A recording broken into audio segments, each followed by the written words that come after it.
Continuamos hoy, amigo oyente, nuestro viaje por el capítulo 11 del libro de Apocalipsis. Y vamos a reiniciar nuestro estudio hoy con el versículo 13, donde tenemos el segundo ay. Nos encontramos en el momento donde se toca la sexta trompeta. Ya hemos visto esto, y este es un intervalo entre estos ayes. Estas son las trompetas de ayes. El segundo ay estaba relacionado con la sexta trompeta, y tuvo lugar un gran terremoto. El versículo 13, que apenas alcanzamos a leer en nuestro programa anterior, dice: En aquella hora hubo un gran terremoto, y la 10ª parte de la ciudad se derrumbó, y por el terremoto murieron en número de 7,000 hombres, y los demás se aterrorizaron y dieron gloria al Dios del cielo. Decíamos en nuestro programa anterior que esta cantidad de personas muertas debe ser agregada al cuarto de la población que fue muerta al principio. Es decir, un cuarto de la población del mundo, y luego una tercera parte de la población del mundo, más de la mitad, y ahora 7,000 más. No nos sorprende entonces que el Señor hubiera dicho: y si aquellos días no fuesen acortados, nadie sería salvo. Ahora este terremoto parece estar limitado a la ciudad de Jerusalén, del mismo modo en que ocurrió cuando Cristo resucitó de entre los muertos. Aquí dice que 7,000 hombres murieron en esta ocasión. Bueno, esa es una forma de expresar que estos hombres eran hombres destacados y que eran aquellos que habían seguido al anticristo entre el pueblo de Dios. Hombres cuyos nombres eran mencionados en los titulares cuando el anticristo llegó al poder. Ahora el versículo 14 nos dice: El segundo ay pasó. He aquí, el tercer ay viene pronto. Y así concluye el segundo ay. Y el tercero seguirá pronto, como dice aquí, aunque no es inmediatamente. El tercer ay no es el tocar de la 7ª trompeta. Eso será lo que sigue aquí. Esto nos lleva más allá de la gran tribulación al milenio. La 7ª trompeta, de igual manera, nos presenta las 7 personalidades, o los 7 personajes de los capítulos 12 y 13. Y el tercer ay comienza cuando Satanás, uno de los personajes, es arrojado a la tierra. Eso lo veremos cuando lleguemos al capítulo 12, versículo 12 de este libro de Apocalipsis. Aquí vemos que se toca la 7ª trompeta, y el fin de la gran tribulación, y la apertura del templo en el cielo. Nos encontramos en medio de todo esto, de todos estos ayes, y de los juicios de la gran tribulación, que se han insertado aquí para darle ánimo a los creyentes que habrán quedado sobre la tierra, aquellos que habían sido sellados. Ahora uno puede desanimarse mucho con varios de estos años, aunque la relación total del período de la gran tribulación no es más que 7 años. Pero la intensidad de la última mitad de ese período, aunque no nos demoramos mucho en leerlo, puede ser algo demasiado para muchos. Uno encuentra que si tiene que pasar 7 días en un hospital, piensa que esos días nunca se acaban. Es necesario recibir algo de ánimo para pasar ese tiempo. Bien, leamos entonces lo que ocurrirá aquí en la continuación de los juicios de las trompetas. Vamos a leer los versículos 15 al 18 que nos dicen: El 7º ángel tocó la trompeta, y hubo grandes voces en el cielo que decían: Los reinos del mundo han venido a ser de nuestro Señor y de su Cristo, y Él reinará por los siglos de los siglos. Y los 24 ancianos que estaban sentados delante de Dios en sus tronos, se postraron sobre sus rostros y adoraron a Dios, diciendo: Te damos gracias, Señor Dios Todopoderoso, el que eres y que eras y que has de venir, porque has tomado tu gran poder y has reinado. Y se airaron las naciones, y tu ira ha venido, y el tiempo de juzgar a los muertos, y de dar el galardón a tus siervos los profetas, a los santos, y a los que temen tu nombre, a los pequeños y a los grandes, y de destruir a los que destruyen la tierra. El tocar de la 7ª trompeta es algo de gran significación. Tiene un significado especial para la comprensión del resto de este libro. En el programa de Dios, nos lleva cronológicamente a la emocionante entrada de la eternidad, donde el misterio de Dios es finalmente desenrollado, y nos lleva en el programa de Dios hasta el capítulo 21 de Apocalipsis, donde comienza la eternidad. El Espíritu Santo nos da aquí un esquema amplio de los hechos que tienen significación para Dios. Esta sección aquí es un sumario, un extracto, una cápsula, o podríamos decir una sinopsis de los hechos a la puerta de la eternidad. Si logramos enfocar estos hechos, vamos a comprender aquello de lo que estamos hablando. En primer lugar, hubo grandes voces en el cielo cuando se tocó la séptima trompeta. Usted recuerda que cuando se abrió el séptimo sello, hubo silencio en el cielo. Aquí tenemos un contraste porque al tocarse la séptima trompeta, se revela el programa de Dios y se aclara este misterio de Dios. Y todas las inteligencias creadas por Dios pueden ver el fin ahora, y se muestran jubilosos al anticipar la terminación del mal que está tan cerca. Es un tiempo de gozo para ellos. Y luego se mencionan los reinos del mundo. La verdad es que no son reinos en plural, sino que debería ser reino en singular, reino del mundo. Esto demuestra el hecho de que los reinos de este mundo en el presente están bajo Satanás. Todos están aquí. No hay ninguna diferencia de naciones, sea del oriente o del occidente, todas están aquí. Todos los bandos o lados están unidos en su dominio. Hay muchas personas que opinan que Satanás controla cierta parte de este mundo y que el Señor está controlando otra parte, y que sus ángeles están sobrevolando las capitales de esas naciones. Amigo oyente, esos ángeles puede que no sean los ángeles de Dios que estén sobrevolando algunas capitales. Parece que no es así. En realidad, amigo oyente, todos los reinos de este mundo son suyos, de Satanás. Así es que es llamado un reino en singular y no reinos del mundo. Bien, es la totalidad de una civilización y sociedad de la cual se jactan los hombres de haber mejorado, pero que cada día que pasa llega a ser más y más impía y malvada. Es una civilización condenada que se está dirigiendo al juicio, y eso llegará a ser de Cristo algún día. Aquí dice, de nuestro Señor y de su Cristo. Este reino va a ser dominado algún día, y eso no va a suceder por alguna charla azucarada sobre la hermandad y el amor. Esto será entregado a Él, al Señor, y Él va a reinar, porque se nos dice en las Escrituras, allá en el Salmo 2, versículos 2 y 3, «Se levantarán los reyes de la tierra, y príncipes consultarán unidos contra Jehová y contra su ungido, diciendo, rompamos sus ligaduras, y echemos de nosotros sus cuerdas». Así era la condición del mundo cuando comenzó la iglesia. Ellos citaron esto cuando se desató la persecución contra la iglesia primitiva. Usted puede ver esto allá en el libro de los Hechos de los Apóstoles, capítulo 24, versículos 23 al 26. Y luego leemos en el Salmo 2, versículo 9, «Los quebrantarás con vara de hierro, como vasija de alfarero los desmenuzarás». Vamos a ver los detalles de lo que se nos da aquí en esta sección cuando lleguemos al capítulo 19 de Apocalipsis, cuando Él vaya a dominar esa rebelión. Usted puede ver, por tanto, que la séptima trompeta se está dirigiendo paso a paso hacia la eternidad. Podemos ver ahora que los 24 ancianos que estaban sentados delante de Dios comienzan a adorarle, y ellos se postran sobre su rostro, es decir, la iglesia que está en el cielo. Esto provoca que la iglesia en el cielo adore y celebre la venida de Cristo a la tierra. Esta será la respuesta a nuestras oraciones de «Venga tu reino, hágase tu voluntad como en el cielo, así también en la tierra». Y luego las naciones se mostraban airadas. Esto nos revela el hecho de que la rebelión obstinada del hombre continuará hasta el mismo fin, hasta la cuerda final. El corazón obstinado del hombre se encuentra en rebelión contra Dios. Y esta vieja naturaleza, esta naturaleza carnal que usted y yo tenemos, no es obediente a Dios. Amigo oyente, usted ni siquiera puede hacer que esta vieja naturaleza que tenemos sea obediente a Dios. No importa lo que usted haga. Eso es exactamente lo que el apóstol Pablo dice allá en su carta a los Romanos capítulo 8, versículo 7.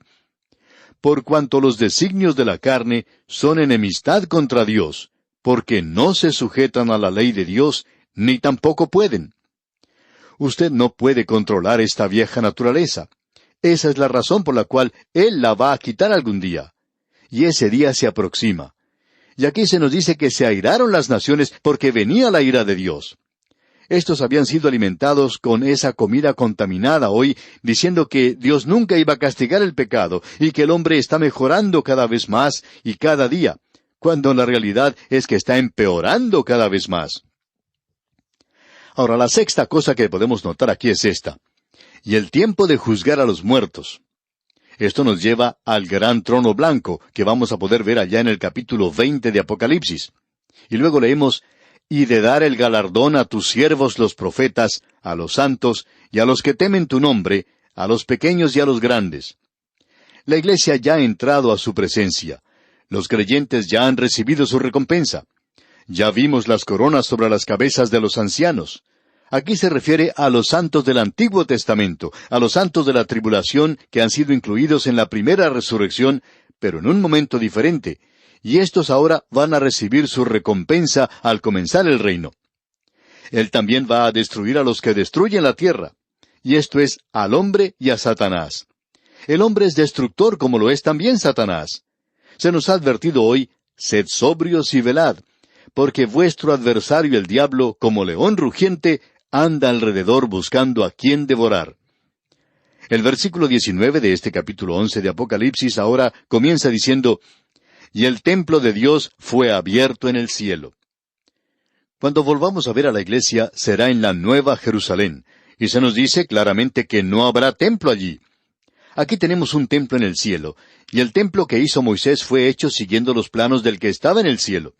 Pero la iglesia va a la Nueva Jerusalén. Esta será nuestra morada eterna. Ese es nuestro cielo, y va a ser el cielo, amigo oyente, a pesar de que usted y yo vamos a estar allí. Leamos entonces este versículo 19 del capítulo 11 de Apocalipsis. Y el templo de Dios fue abierto en el cielo, y el arca de su pacto se veía en el templo. Y hubo relámpagos, voces, truenos, un terremoto y grande granizo. Esto confirma nuevamente que habrá un templo literal en el cielo. Esto es importante. Este santuario, un templo de Dios en el cielo, no es solo eso, sino que está abierto. Y esto indica adoración y acceso a Dios. Todo esto señala a la nación de Israel. La iglesia no tiene templo. El medir el templo sobre la tierra, la apertura del templo en el cielo, declara la prominencia de Israel en esta sección. El siguiente capítulo subrayará esto. Luego dice, y el arca de su pacto se veía en el templo. Esto nos hace recordar que aquí estamos tratando con un Dios que ha hecho el pacto y que cumple el pacto. Y Él va a cumplir el pacto que ha hecho con Israel. Y Él hará un nuevo pacto con ellos en esa ocasión. Es decir que la ley será escrita en sus corazones en lugar de frías planchas de piedra. Luego se nos dice en este versículo, y hubo relámpagos, voces, truenos, un terremoto y grande granizo. Esto nos habla de los juicios que vendrán. Y con esto se introduce para nosotros el capítulo 12. Seguimos considerando lo que este capítulo 12 dice. Aquí tenemos el conflicto final entre Israel y Satanás, después que él ha sido arrojado del cielo. Aquí se nos presentan 7 personajes o personalidades por esta séptima trompeta que se toca durante el período de la gran tribulación. Aquí entonces encontramos a la mujer, es decir, la primera. En segundo lugar, el dragón escarlata. Luego, el hijo varón. Luego tenemos al arcángel Miguel, y entonces el dragón que persigue a la mujer, y luego tenemos al remanente de Israel. 6 se nos presentan aquí. Y luego, en el siguiente capítulo, el capítulo 13, se nos presentarán las 2 bestias. Estas son las 7 personalidades o los 7 personajes que tenemos aquí. Aunque la séptima trompeta nos lleva a través de la gran tribulación y el milenio, al umbral mismo de la eternidad, podemos apreciar que se ha omitido mucho detalle. Así es que, comenzando con el capítulo 12, esto será compensado, presentándonos a 7 personalidades de mucha importancia, que juegan una parte sobresaliente en el período de la gran tribulación. Después de esto, tenemos el derramamiento de las 7 copas de la ira, y luego la destrucción final de la Babilonia comercial y la Babilonia religiosa. La prominencia de la nación de Israel es destacada aquí ante nosotros. En el capítulo anterior, esto había sido sugerido con la medición del templo sobre la tierra y la apertura del templo en el cielo. Y el último versículo del capítulo 11 de Apocalipsis es la apertura de este capítulo 12. Ahora, estos 7 personajes que se presentan aquí son representantes de personas, naturales y sobrenaturales, físicas y espirituales, gobernantes y naciones. Y su identificación y clarificación es esencial para poder entender correctamente el libro de Apocalipsis. Vamos a tomar a la primera persona y con esto vamos a ilustrar lo que estamos diciendo. Hemos llegado ahora al punto crucial de la interpretación de todo el libro de Apocalipsis. Gira alrededor de este punto. En cierta ocasión, un destacado ministro, un predicador muy intelectual, hace muchos años ya, hizo la siguiente declaración. Si usted me puede dar la interpretación de la mujer del capítulo 12 de Apocalipsis, yo le daré su interpretación de la profecía. Cuando el autor de estos estudios bíblicos, el doctor J. Vernon McGee, escuchó eso, dijo que él pensó que era una declaración un poco insensata. Sin embargo, ahora también debemos hacer esa declaración. Díganos su interpretación de quién es esta mujer, y nosotros le daremos su interpretación de la profecía. Ahora, creemos que esta es la clave. Los versículos 1 y 2 de este capítulo 12 de Apocalipsis nos dicen, «Apareció en el cielo una gran señal, una mujer vestida del sol, con la luna debajo de sus pies, y sobre su cabeza una corona de 12 estrellas. Y estando encinta, clamaba con dolores de parto en la angustia del alumbramiento». Lo importante aquí es hacernos esta pregunta. ¿Quién es esta mujer? Bueno, quizá usted conoce la interpretación que Roma da, que aquí se presenta a la Virgen María. Ahora hay intérpretes protestantes que están así de equivocados también. La mayoría de ellos sigue la tradición de Roma, y ellos interpretan que la mujer es la iglesia de todos los siglos, y creemos que eso es peor. Prácticamente todas las denominaciones siguen esta línea. Ha habido varias mujeres que han fundado cultos y sectas que no pudieron resistir la tentación de verse a sí mismas demostradas como la mujer mencionada aquí. Joanna Southcott, por ejemplo, dijo que ella era la mujer de Apocalipsis capítulo 12. Ella dijo que en octubre de 1814 tendría un hijo varón. Bueno, eso nunca sucedió. Y la siguieron como 200,000 personas. Ya ha habido varias que han fundado cultos y religiones y sectas que pensaban que ellas eran esta mujer, pero no resultó así. Creemos que podemos dejar de lado todas estas declaraciones, a no ser que queramos olvidar una manera inteligente de abordar la interpretación. Las cosas que destacan a esta mujer son el sol, la luna y las estrellas. Esto pertenece a Israel, como se demuestra en el sueño que tuvo José. Al concluir nuestro estudio de hoy, queremos leer lo que se dice allá en Génesis capítulo 37, versículos 9 y 10, en cuanto a este sueño. Dice, «Soñó aún otro sueño, y lo contó a sus hermanos, diciendo, He aquí que he soñado otro sueño, y he aquí que el sol y la luna y 11 estrellas se inclinaban a mí. Y lo contó a su padre y a sus hermanos, y su padre le reprendió y le dijo, ¿Qué sueño es este que soñaste? ¿Acaso vendremos yo y tu madre y tus hermanos a postrarnos en tierra ante ti? Podemos ver que la mujer es una señal en el cielo, aunque su curso, su carrera, se desarrolla sobre la tierra. Ella no es una mujer literal aquí, es un símbolo. La carrera de esta mujer corresponde a la de Israel, porque fue Israel quien dio nacimiento a Cristo, el cual es este hijo varón. Bueno, esto lo vamos a considerar Dios mediante en nuestro próximo programa. Y creemos que es muy importante esta sección para conocer quién es esta mujer. Decimos que es Israel y vamos a continuar justificando esto. Es nuestra oración que Dios le bendiga ricamente.